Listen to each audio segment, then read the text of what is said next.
We is live. Drinking coffee, try to keep from falling asleep on y'all tonight. Hello, all my American catfishing buddies and friends and family. Woo. I hope everybody's having a blessed day. Some of you might be getting some rain. Some of you might be getting some storms. And some of you might be getting a hurricane coming in. If you are, I hope you're being safe. Took all precautions you and your family needed to take. Got some friends down on Santee right now, getting ready to fish a tournament. And they're getting some heavy rains coming in right now. So I hope everybody's doing good and staying safe.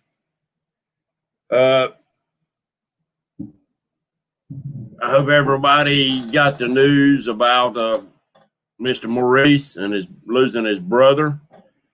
If you don't mind, please keep that man and his family in your prayers, please. Let's start up here at the top.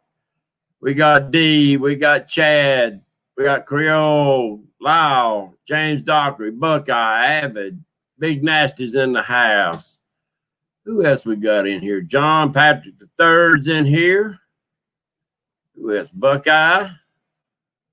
Who else we got in here? Come on in, guys. I hope everybody's doing great tonight. Let's start this out by saying God bless America. God bless each and every one of you and your families.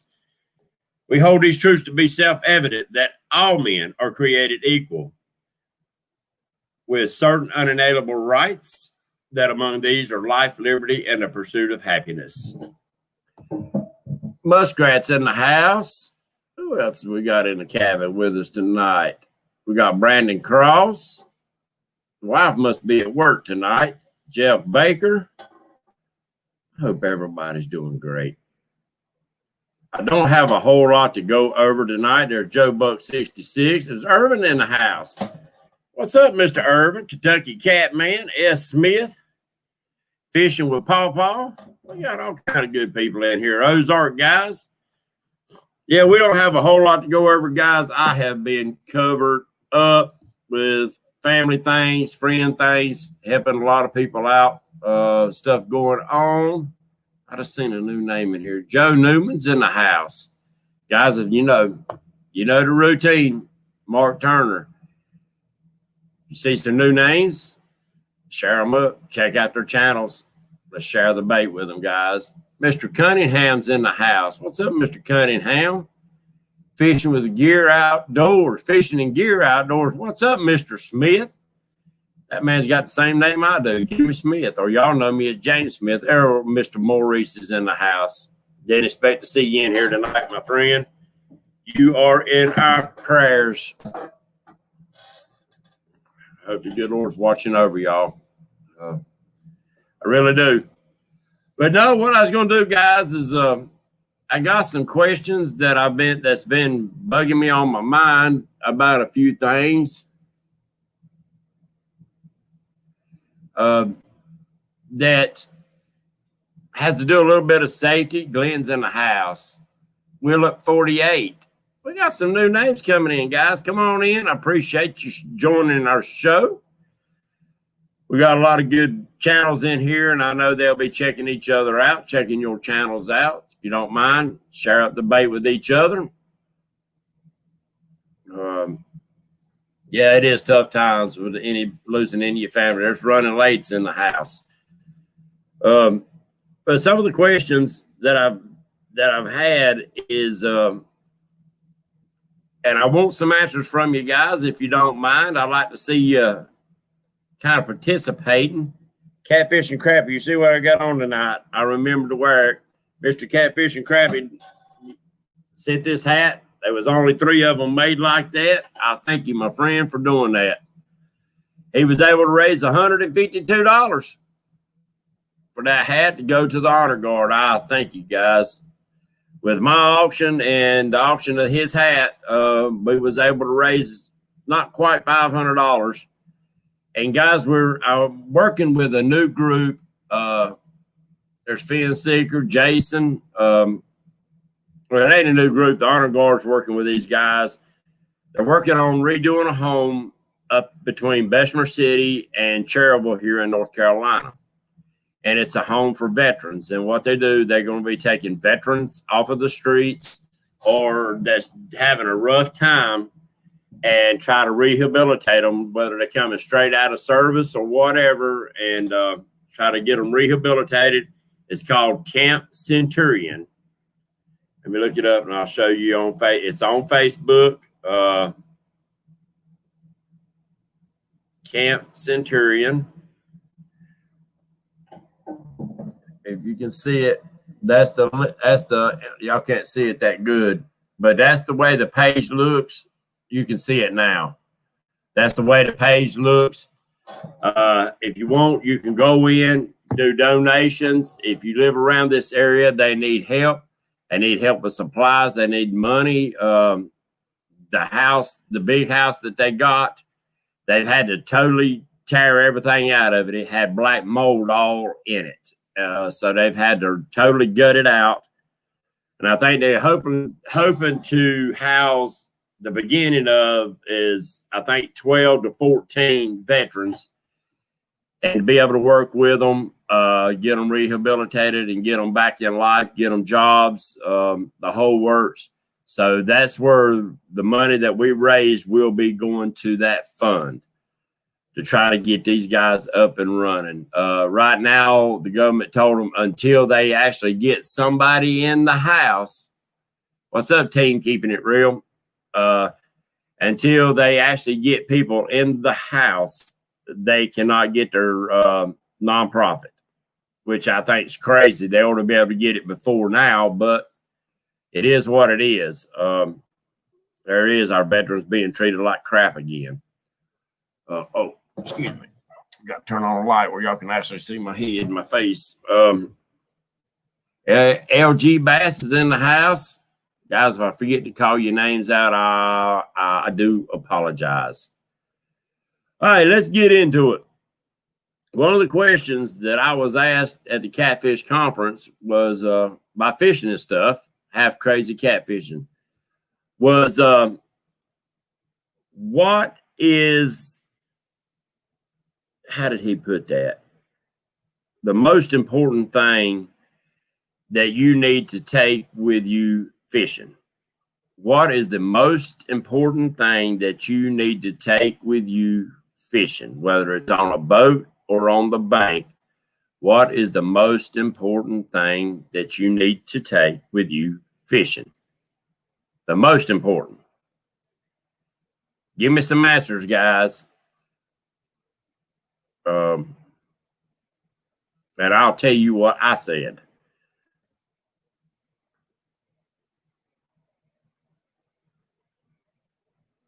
Jeff. A plug for your boat.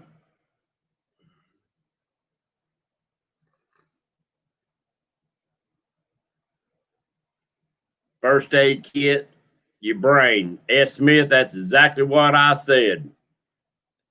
That is exactly what I said, is to take your brain with you. Because there comes safety. There comes knowledge of boating or bank fishing, knowledge of what is around you. There's a lot comes into it. And if you leave your brain at home and get all excited, then you're probably going to leave your plug out of your boat. You're going to run off and leave your bait sitting in the carport at your house.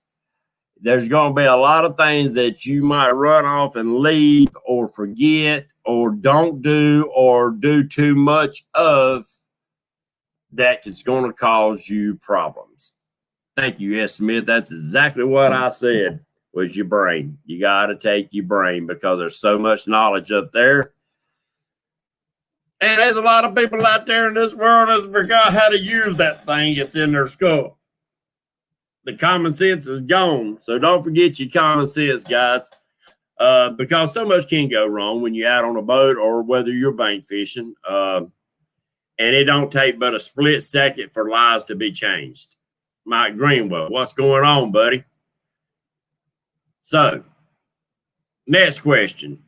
And I know if y'all seen his video, he just put up, and which most of you probably did. Yep, keep your ducks in a row, Josh. You're exactly right. There's one over outdoors in the house. Mr. Michael's in the house. All right. And he asked about bait. Now, different lakes and rivers, most people is going to go on some rivers that carry skipjack. That's going to be their main choice. Some rivers where there is no skipjack and there's got Asian carp, then they're going to use Asian carp. But I think the Asian carp and the skipjack's probably running in about the same water. But if there's one fish that's probably across this whole country, it is shad. Whether it's gizzard or treadfin. And I think that, if I'm not mistaken, somebody can correct me, that the skipjack is the type of shad. I might be wrong. If I'm wrong, please tell me, guys. I've never seen or fished with skipjack, so I really don't. Well, I seen it. Keith had some at the catfish tournament I had last year. So, but it's, from what I understand, it's about like negative. It's not okay. It's a herring. That's right. Skipjack herring. Duh. Tell Goober I said, hey. But from what I understand, you have to prepare skipjack about like you do shad if you decide to freeze it. I know most people don't use frozen bait. They prefer fresh, but there are times of the year that you've got to rely on frozen or go to a different type of bait. But I think that shad is in just about every water across this country. I'm with you. I love bluegill, John. Yeah, I love bluegill. But I think, to me, bluegill works better in the summertime when it's hot, the water's hot. Any sunfish here in North Carolina, we can use game fish as long as we count them as their creel and catch them on rod and reel.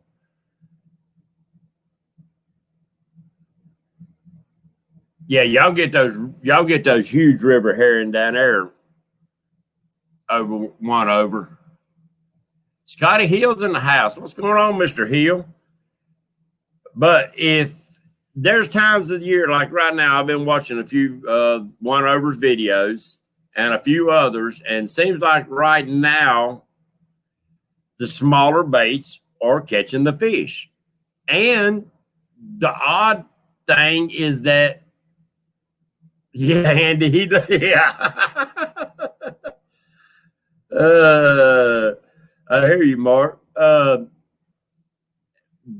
chicken and these odd baits is catching fish right now.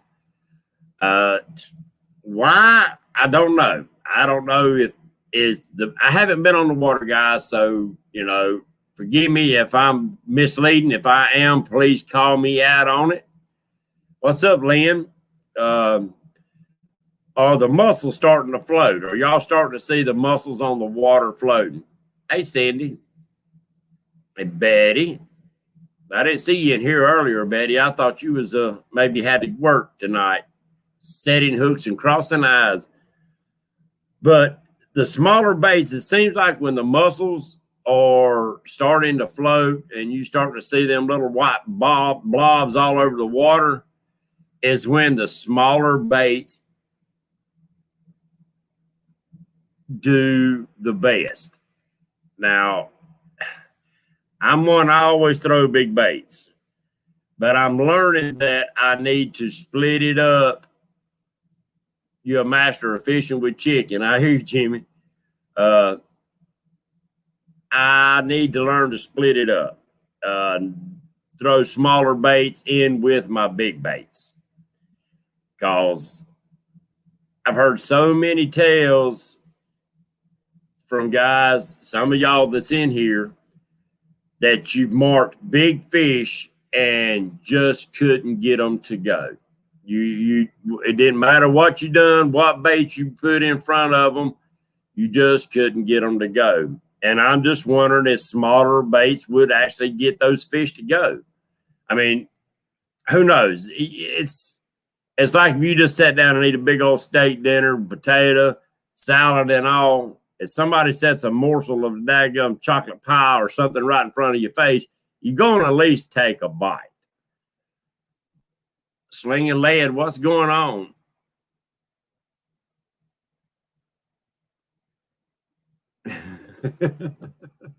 Ohio, what's up, my friend? Yeah, I mean, it's amazing. I've heard that so many times of big fish coming on small baits.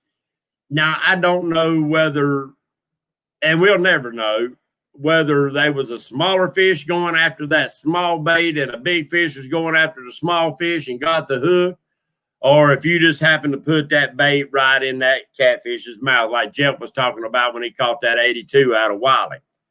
He said he didn't just get the rod in the rod holder when that rod bent back over. So he knew that he actually put that little bitty piece of bait right on that catfish's nose.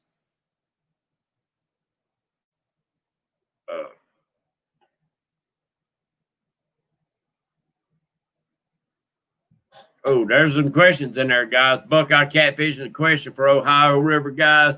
Can you use a 6-hook sabiki rig if you have Kentucky license?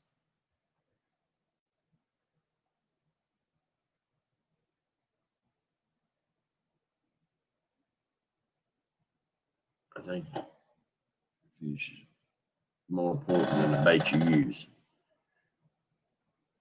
That's true to an extent. It is. And, you know, guys, don't get overwhelmed with watching videos and seeing guys putting, you know, these 60, 70, 80, 100-pound fish in the boat, and you can't pull them out of the waters that you fish. Like K&B anglers, they fish in the lake down there in Georgia. Well, that lake is not known for fish that size. Now, they might be one or two in that lake, and sooner or later, somebody liable to grab it. But then again, that lake might not be able to produce fish that size.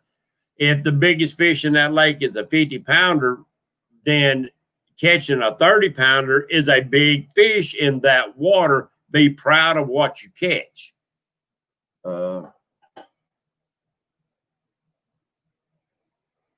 Yeah, Carol, that's me. I throw the biggest cotton picking baits I can get my hands on. And maybe I need to rethink that. I really do. I think I need to rethink that because I've caught, well, in fact, my largest channel cat that I caught many years ago was 16 pounds, and it come on a little bitty black crappie jig at night on 4-pound line. And that sucker run me up and down the bank around the docks for over 30 minutes before I got him wore down enough to get him in. So go figure. And I've caught some nice fish on small crappie jigs early spring, throwing towards, you know, to catch them crappie when they're running towards the beds. So go figure. I'm like you, muskrat. I throw big baits. I always have. Even when we wasn't up at channels in Lake Wiley, I throw big brim heads. I throw a brim head half the size of your hand. Most of the time back then, I free lined. I hardly ever put sinkers on my line. But guys, I'm telling you, that one over catfishing, watch some of his videos.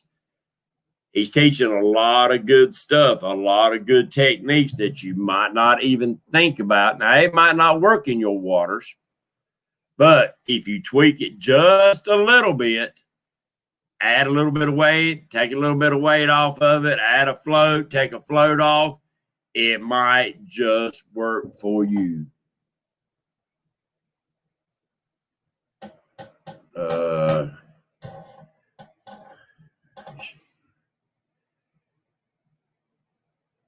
Guys, there's plenty of guys out there. Jeff, there's plenty of guys out there. A lot of great videos to learn from. The main thing is time on the water. It really is. The basic techniques you can learn watching YouTube videos. But until there's Wampus Cat. down there on Santee. Good luck, my friend. I hope everybody wish that Shane and Justin Wampus Cat, there's Justin Fish and Fetish, Skip Stewart, Kentucky. Wishing two guys good luck in that tournament this coming weekend.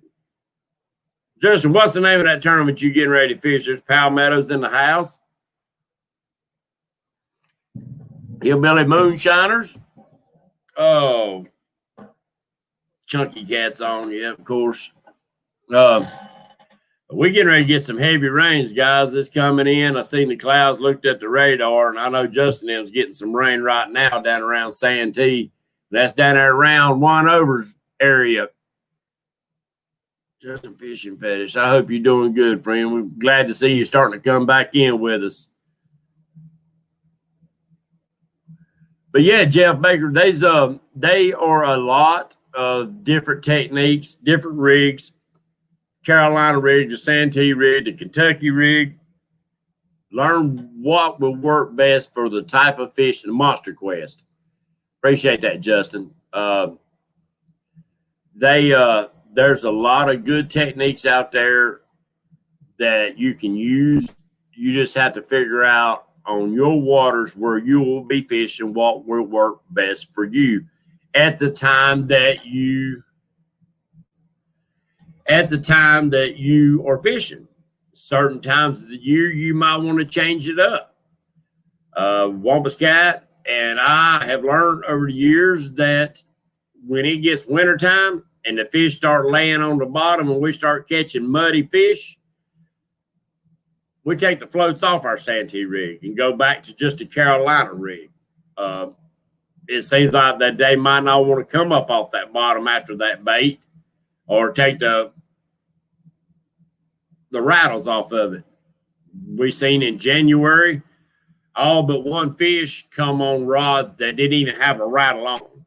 And we had rods out there with rattles. We had rods out there with demon dragons and dragon shads and stuff. So you have to change up, think outside the box. Monday night was a great show. Talking with him put a new perspective on some things that I had been thinking about, but I wasn't sure. Haven't heard anybody really talk about it. Then I watched some of his videos. Great information. I appreciate that. That was great information that we could use as far as shallow water fishing and other type fishing. I love shallow water, guys. Don't forget, don't be scared of that 2 foot of water. You will see this man was he was catching fish at night on top of the water. His baits was actually on top of the water. The fish was coming to the surface and grabbing the baits. Big fish. Big fish. What's up, SKs?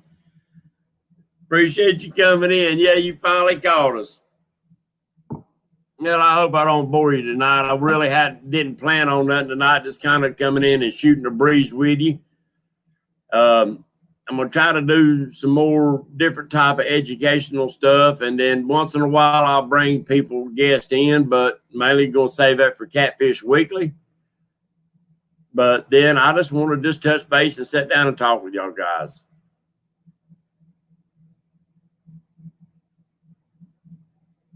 You're frozen.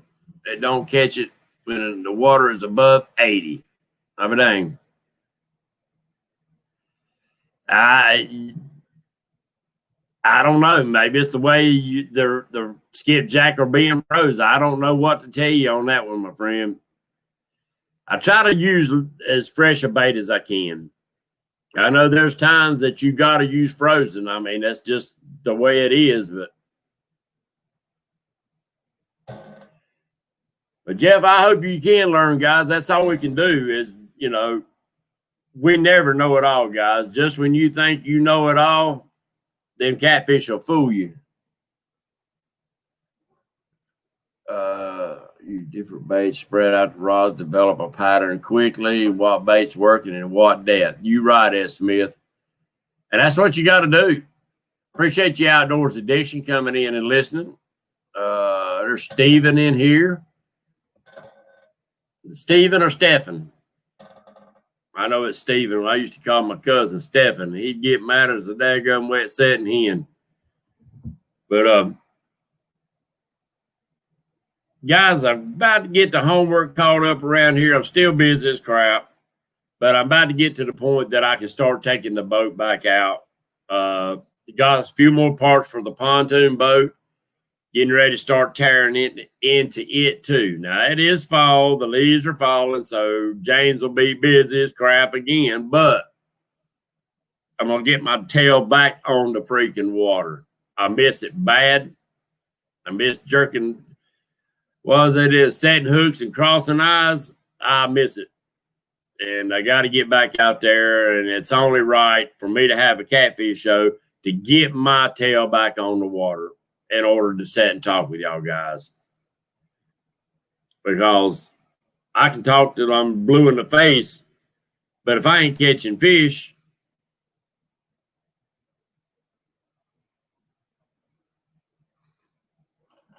but yeah, me too, man.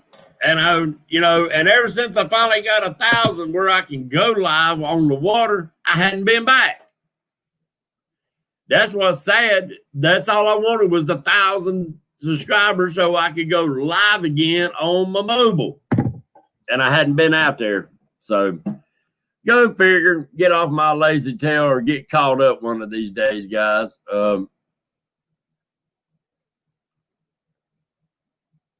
Thought I had a question in here. All right, let's throw up another question. Now, sorry about that. Oh, that's Wampus Cat said his dadgum keeps losing his internet. Down there in Santee, they just don't have enough towers. Them people won't let people put up in towers out there. Mr. Matthew Anthony's in the house. What's up? Matthew is on fire, guys. He is on fire. I don't know. I assume he's on Wiley fishing. Check out his channel, guys. Matthew Anthony Outdoors. That man's catching fish. There's no ifs, ands, or buts about it. That man's catching fish. Glenn, I know, man.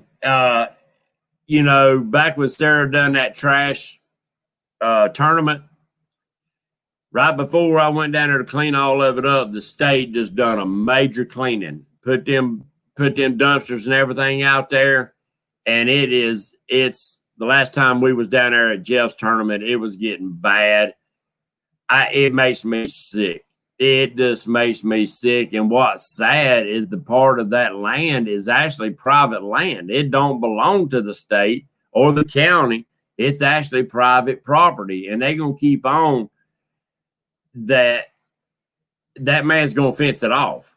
And he's going to start having people locked up. And that's sad because that is a killer place to bank fish, guys. Use your navionics, because if you look at South Point Boat Landing and you look at navionics, you'll see that spot right there is a killer spot. What's up, Mr. Billy Davis? It's a killer spot to bank fish. You've got structure. You got river channels cut close to the banks. You've got so much. Fishing fetish. Yeah, don't tell me nothing. I understand completely about bad internet. They're going to have to do something, guys. I mean, I don't know what it's going to take. Last time I fished off the bank down there, I carried a bag of trash out of there. And the bad thing about it is it wasn't my bag of trash. It was somebody else's trash that I carried out of there. It was like they just bagged it up and just left it there, knowing that the animals is going to tear back into it. It's sad. It's sad. It's sad.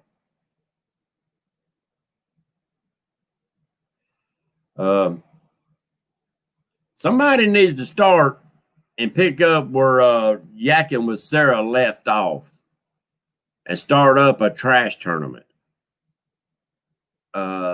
Really, that's somebody needs to start that up. I've had a lot of people ask me to start it up, but I've been waiting and hoping that somebody else would do that. That is, and the way it worked, guys, was that you weighed your trash that you picked up. You had to do a video showing that you was actually cleaning up and weighing the trash that you cleaned up.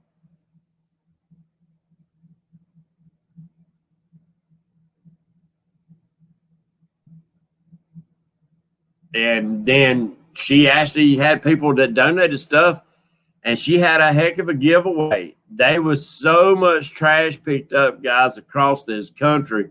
It was amazing. It truly was. The landings and stuff was getting picked up and cleaned.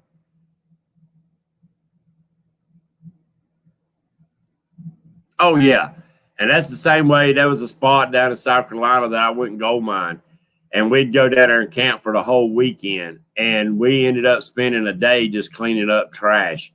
And then it got to being where they was drug needles and stuff laying all in the water and all. And we got scared to actually go down there.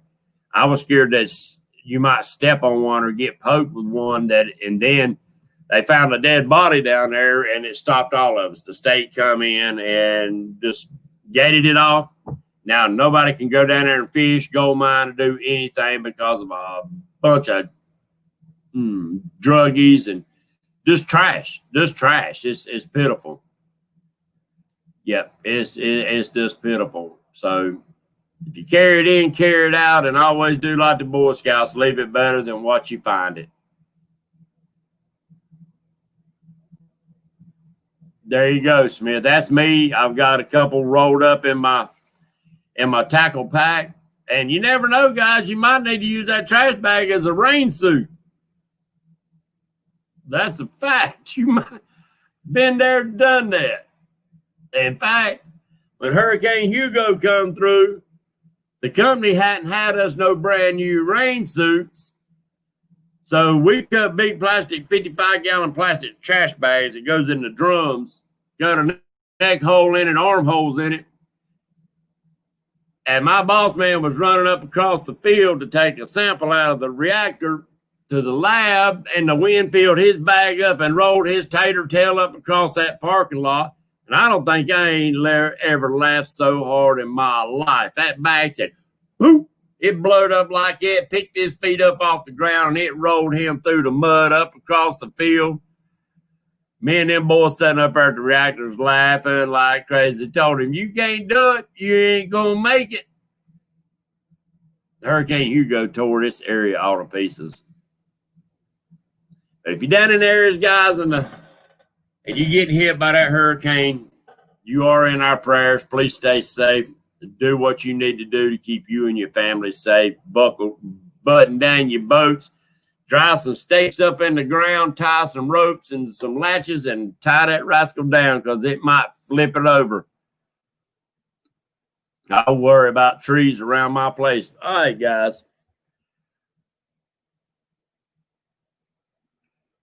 Catfish and Pappy. What's going on? We got all kind of good people, good names in here. Let's get it up to the 50, guys. Get it on up to 50 people tonight in chat and 50 thumbs up, and we'll I give a set of floats away tonight. What do you say to that? Now, how many of you out here? Now we got 45, 43 people in here right now. How many of you actually do float fish for catfish? Or fish in water, and it don't have to just be shallow water, guys. How many of you have ever thrown a float for catfish? Yeah, Muskrat had a good live feed the other day. I was in there for a while. I was in there most of it, but I was listening to most of it too.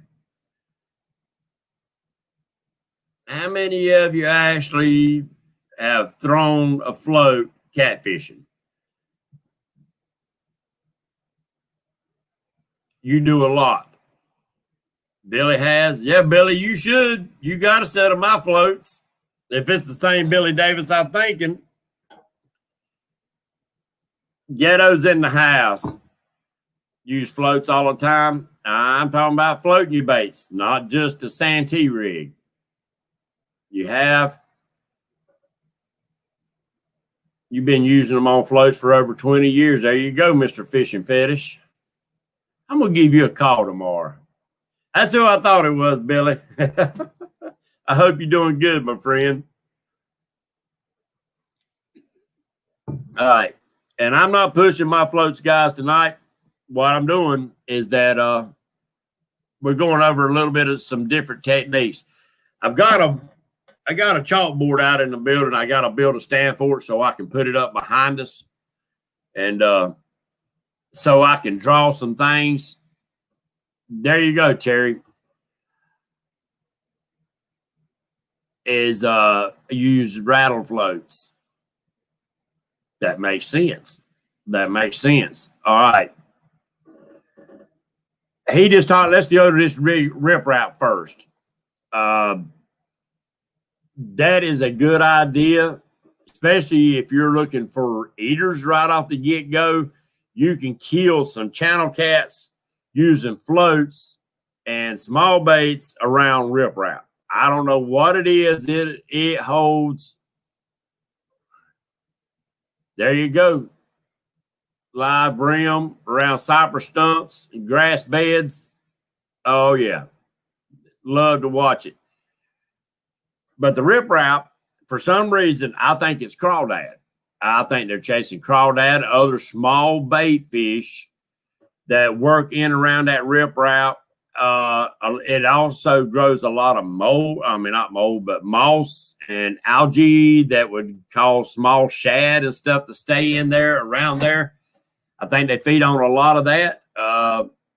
Live brim around grass beds, cypress stumps, perfect for it. And using a slip float, there you go. That's what it's all about, Matthew, is each one of us sharing up the bait, helping each other out. Let's build our channels. Let's get them going. But using a slip float, you're able to set that bait at different depths. And A12 was using the floats over deep structure.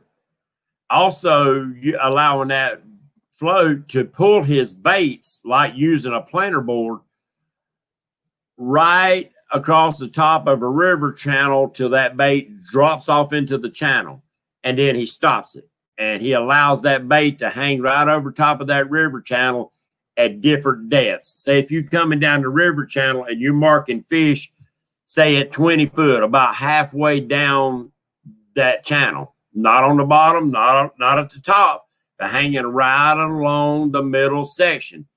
He was allowing, this is the top of the river channel, he was allowing that bait to be drugged like it was on a planer board until it got right there, and then that bobber stood up and his bait dropped down to 20 foot.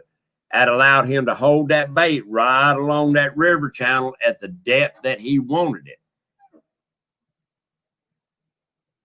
We don't have lakes and ponds, too much river or bays here. Current floats ends up on the bank. All right, Chesapeake. Now, do you fish in backwater eddies where the current actually brings that stuff around? Now, it might be a bad thing because you might get hung up in there. There might be too much debris.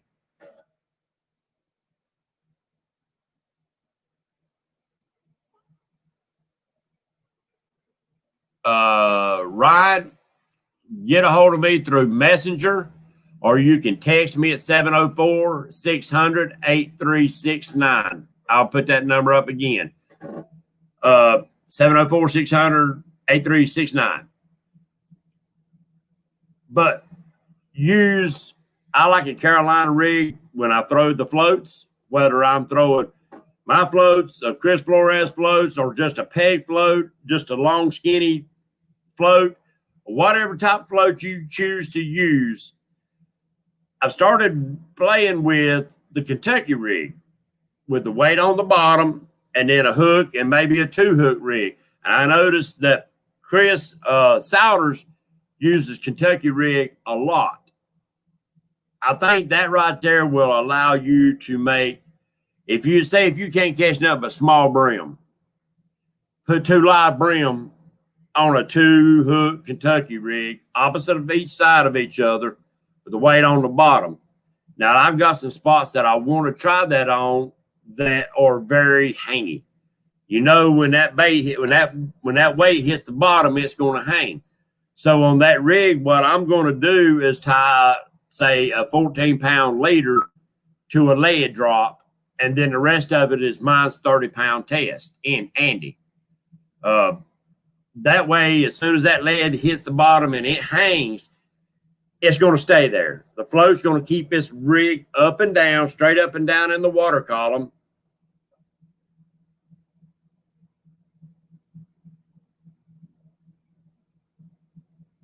Oh, yeah, Chad. You use a modified knocker rig. Catfish and crappie, you'll have to show us how you do that. You'll have to show us how you tie that rig.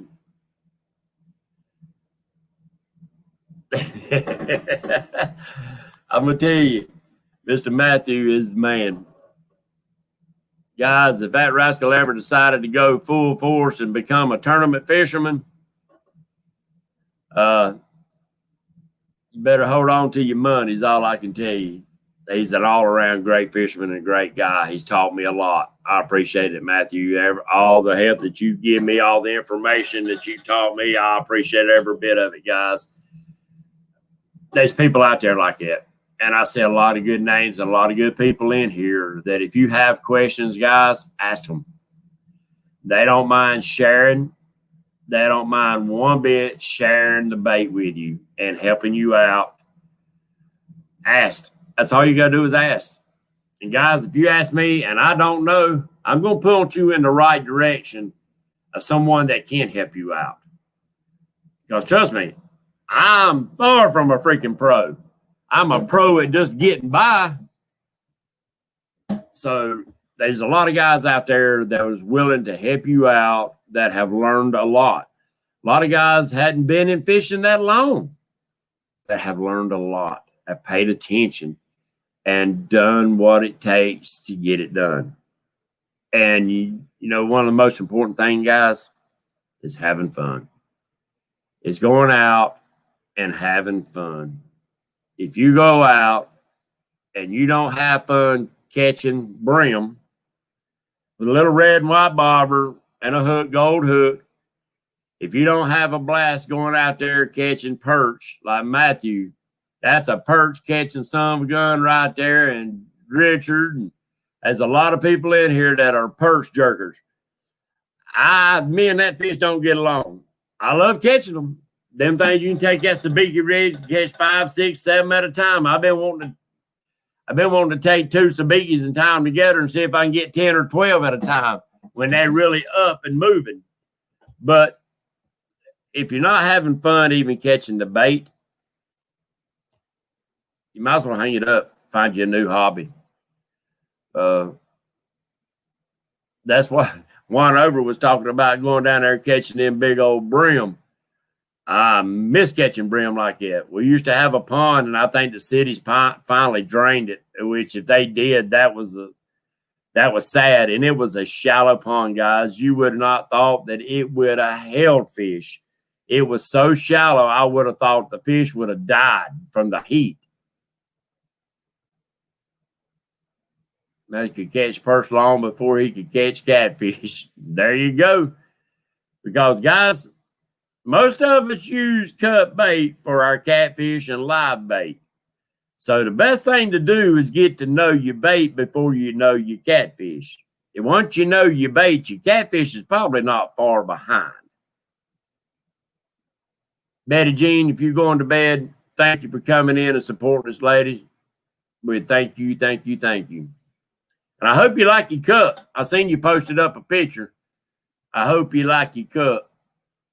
And everybody that got, if you did not get your product that you won on the auction, please notify me, and we'll put a tracer on it. I took a picture of all the packages, and I think I sent a picture to each and every one of you. If you did, I seen Chad, he posted up. Dee and Chad got their stuff.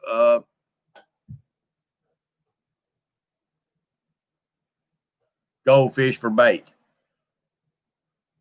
I've used goldfish many a time for catching largemouth bass, live bait using. Never done.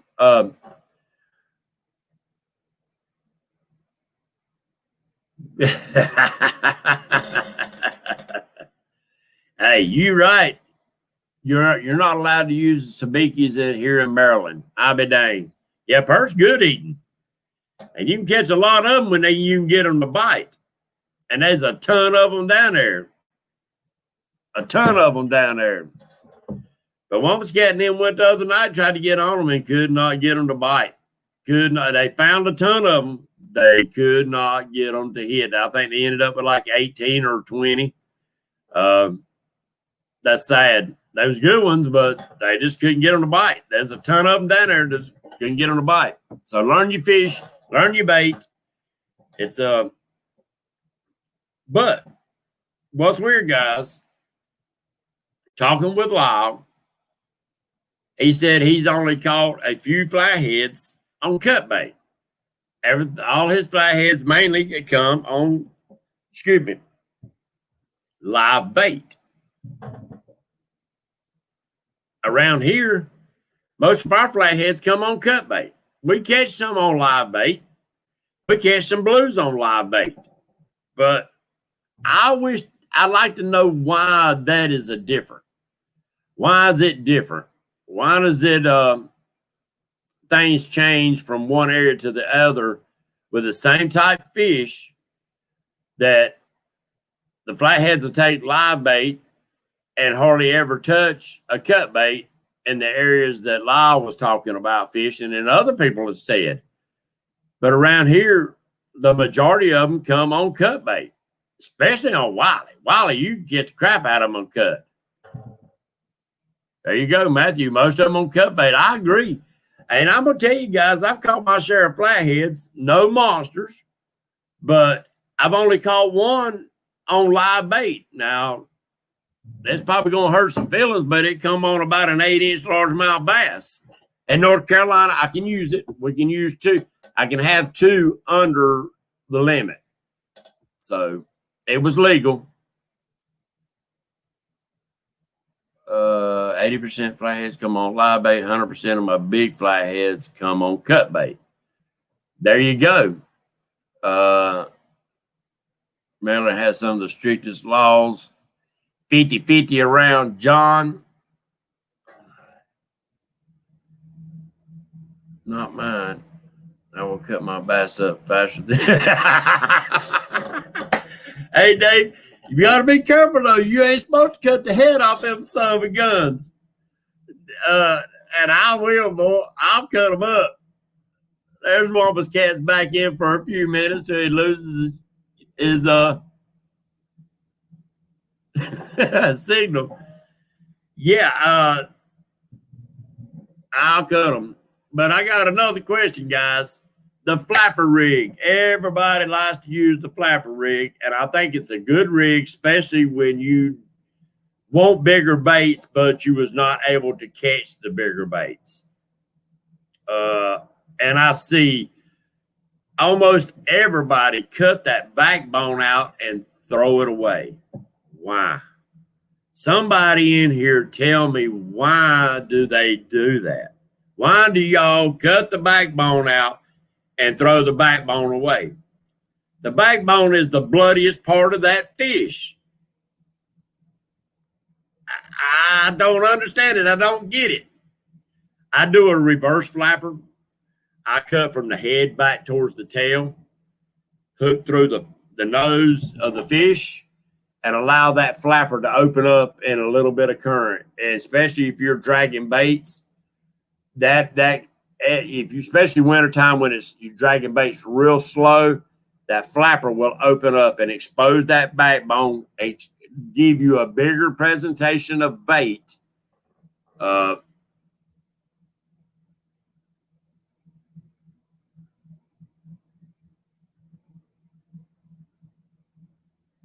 Remember, you can't catch them in the middle of the day. Matthew, probably most of my daggum flatheads have come during the middle of the day.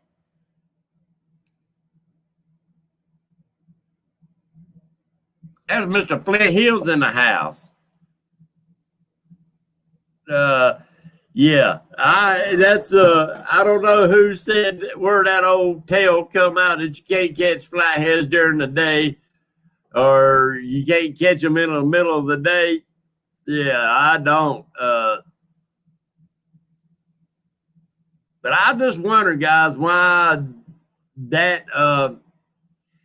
Yeah, it gets a lot of action, and it does. To me, I don't know. I just like that bloody part. I'd never throw it in the water. And if I cut it out, guys, I'll use it on the hook. I've caught fish on that backbone piece with the tail on it. I have. Yeah, you're right. That's take a fillet off one side and cut the head off and get 3 baits. You can do that. And Maryland not even allowed to catch herring. Dadgum right. Now, guys, with smaller baits, I'll do that with what he talking about, taking a fillet off the side. Is I'll take the fillet off one side and just barely, and not cut the gut, just the fillet part of it, and leave the gut and stuff intact. And hopefully that fish will stay alive until it gets eat. That means his heart's pumping. That means everywhere you nick that backbone, he's pumping blood and scent out into the water. It works great. Another crazy thing here in Maryland, we're not allowed to catch any herring. Oh, I've seen that. Yep, that's exactly right, Matthew. And that's why I talk a lot about old wives' tales. And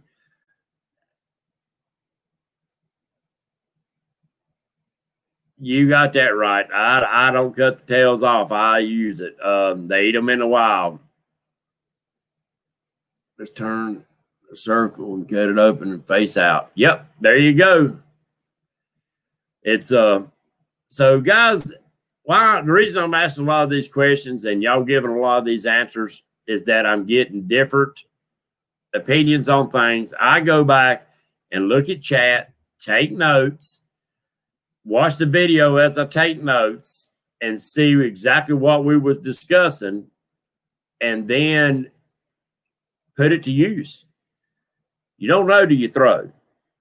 And if you haven't done something a certain way, then try it. But I like what Matthew said about the wise tales, the old myths and legends. Some things, the myths and legends got started from fact. Some things get started because somebody got the crap scared out of them by something that didn't even have nothing to do with what they got the crap scared out of them by. You're right, David. There ain't nothing like a little bitty salt and pepper cast like that. Leave the tail on there, crunch that tail up, salt and pepper them son of a guns. That's eating. But take wise tales and things with a grain of salt until you prove otherwise. One of the wise tales that I fell for so many years was that the only place to catch catfish is in deep holes. I catch catfish in shallow water. I love shallow water fishing. Wampus cat got me. I've done it for years when I free-lined, catch them up at night. And I was missing out on a lot of good day fishing that was up shallow. I did. I missed out. And even in wintertime. You right, Junior. Man, I've been having the windows open in the house at night, guys. This cool, dry air I love it. But shallow water, guys, even during the day, especially wintertime, guys, January, February, if the water's 50 degrees and above, I go shallow. And I think the reason is that a catfish belly is white but his back is dark. I think they go up in them shallow waters to warm up. Even though that water might not be a half a degree warmer than the main lake, with that sun and UV beating coming through that water onto his back, you know it's heating him up. Going against the norm puts big fish in the boat. Agreed. One over. When you talked about catching them big fish at night and they was coming out of the water, grabbing your bait on the surface of the water, man. 35-pound blue was in 15 foot of water at 2 p.m. today. There you go.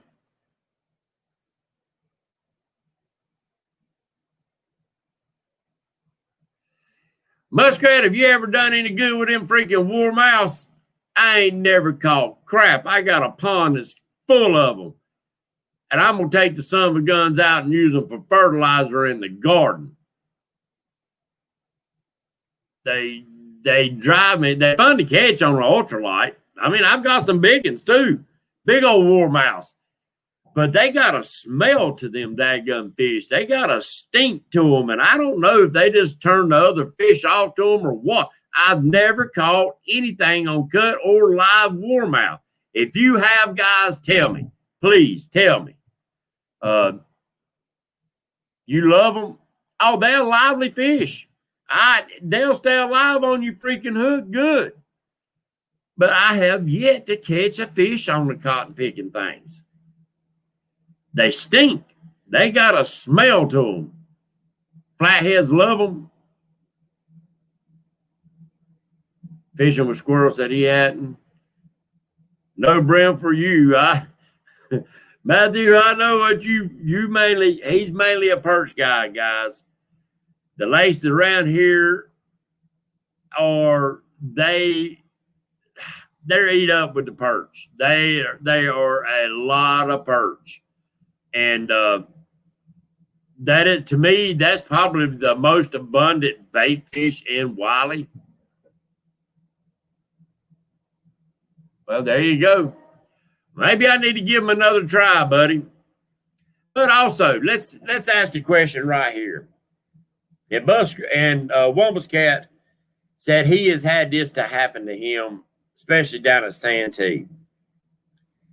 Catching bait out of other waters and fishing with it in different waters, does it seem like that bait works as good or not at all than the bait that you actually catch in the waters that you are fishing? Yeah.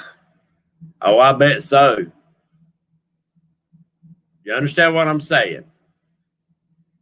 If I go down here to my farm pond and I catch brim and warmouths or whatever, and I take it to Wiley, I do pretty good. But I've heard other people say that you said no difference. No difference. Okay.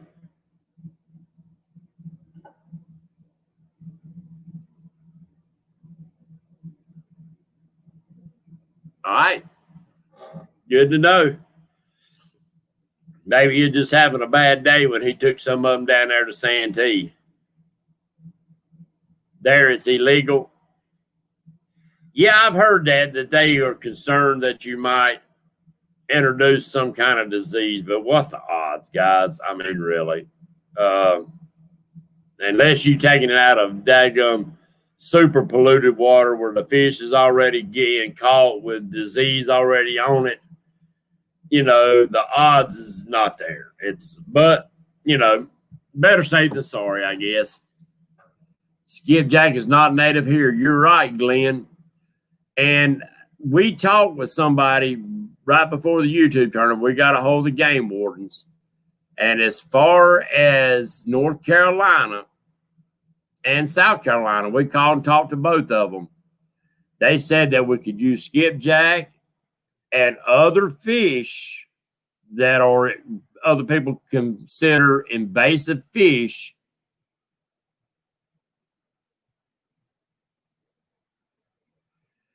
is that you can use them, but they have to be dead. You can use them, but they have to be dead. They don't want them alive.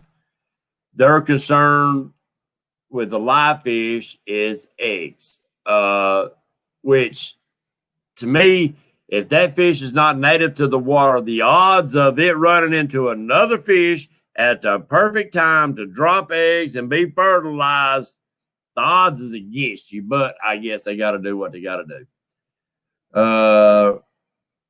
One fish I have not used is big shiners. That's another one. I know where I can catch some big gold shiners, big freaking gold shiners. I think they would be, I've heard people don't like them as for cut bait, but love them for live bait. That's what I was wondering what you was talking about, one over when you was talking about silver roach. That's them big daggum shiners.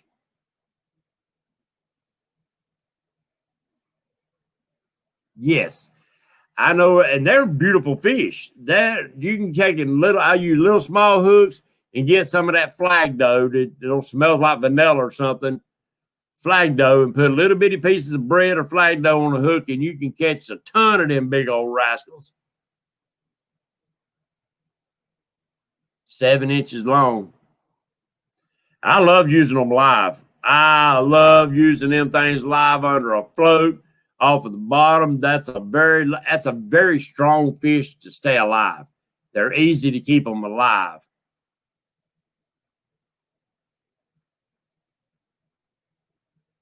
Oh, somebody's asking a question about the demon dragons. That's a beautiful fish. That's silver rascal with orange fins and stuff. That's a beautiful fish. You daggum right. I can see a striper wearing a big gold shiner out. And at some waters, they get more. If you got a stained water, that them things will have a gold tint to them, a tinge, it'll be gold looking. That's why they call them golden shiners. But cricket butts, bread. There you go, cricket butts. Yeah, it's in New York, weren't allowed to use fish for other waters as bait unless you.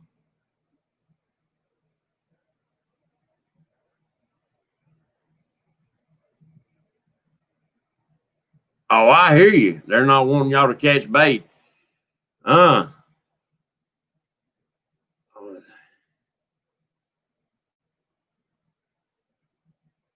What's up, Bill of Rights? How you been doing, my friend? Hadn't seen you in here in a while. All right, one more question, guys, and we'll call it a night. And this is something that I grew up hearing the old timers talking about using as cut bait. And you can go get it at the seafood markets. We have a seafood market over on Franklin and Gastonia. And it's an Asian market, and they sell the big saltwater mullet. And I have caught some good channels in my time using that fish, and it's got a big old gizzard inside of it too, nasty looking gizzard that is tough, and the channel cats will wear it out. But I haven't used it to try to fish for blues. So if anybody's used it, please let me know how it works for catching blues. If it does or it don't, because that would be an easy bait to pick up if there's a fish source around for you to use, because that is a really oily, stinky, oily fish. So if anybody's used it and it works good for blues or whatever, please let me know. I was just curious.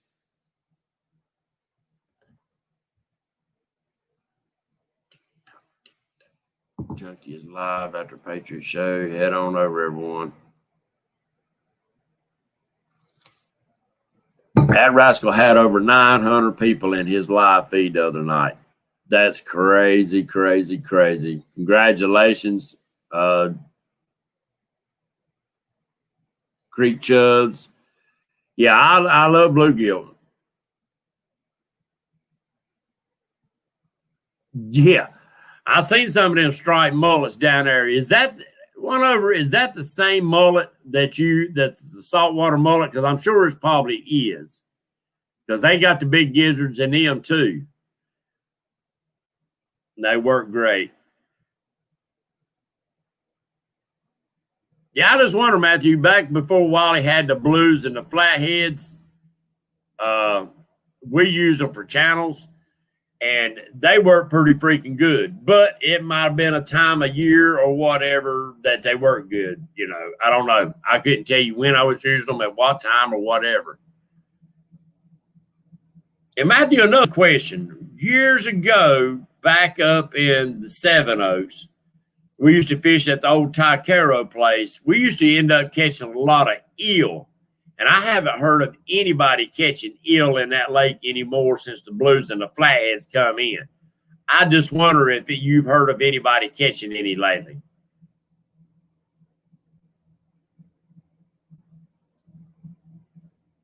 Upper Lake a few weeks ago. Appreciate that, Dustin. Now, one over when them mullet are making their runs up in there is good. Is that the time that you to use them as bait? I didn't think so, Matthew. I haven't heard of any either. We used to catfish, and how dang you'd think you'd reel it in, and them son of a guns that have your line all twisted up and wrapped up, and it was a mess.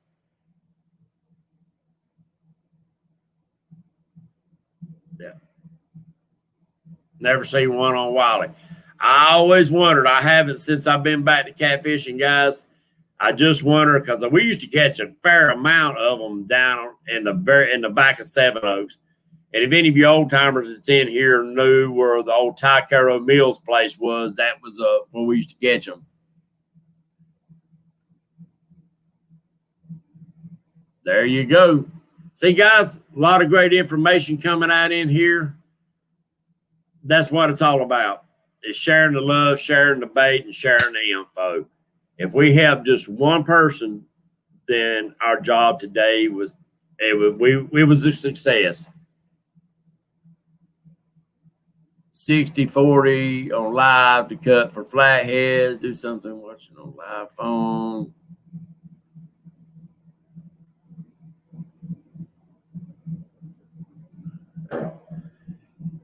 Yeah, apparently Mr. Dieter Melhorn and a few others are having fun with the chicken.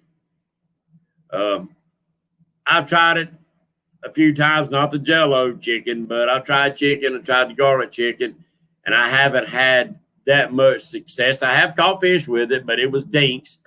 That computer. That freaking computer keeps telling me I got emails. Damn it. So pop them open and fish with the white part. There you go.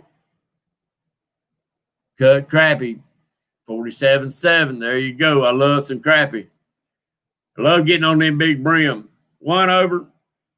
If you got a pen, a piece of paper, write this number down. 704-600-8369.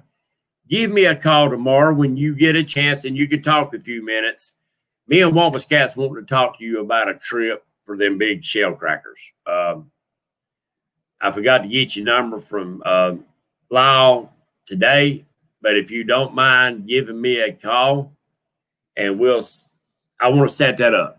I really do. Would love to come down there and catch some. I really would. I'd love it.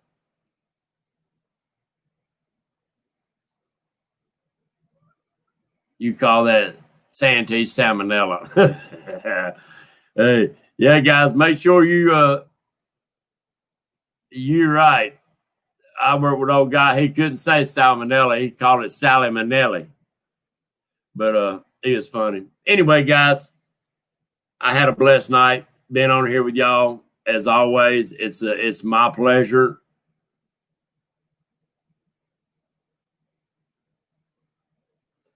No, Dustin, I haven't seen who won that. I think yesterday was like a 45-pounder. but I haven't seen who done that. Wampus Cat, if he's still in here, he might be able to tell you, but his internet sucks down there where they're at.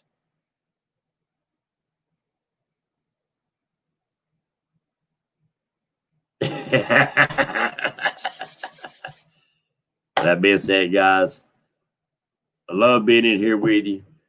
I love passing information and stuff back and forth with y'all guys.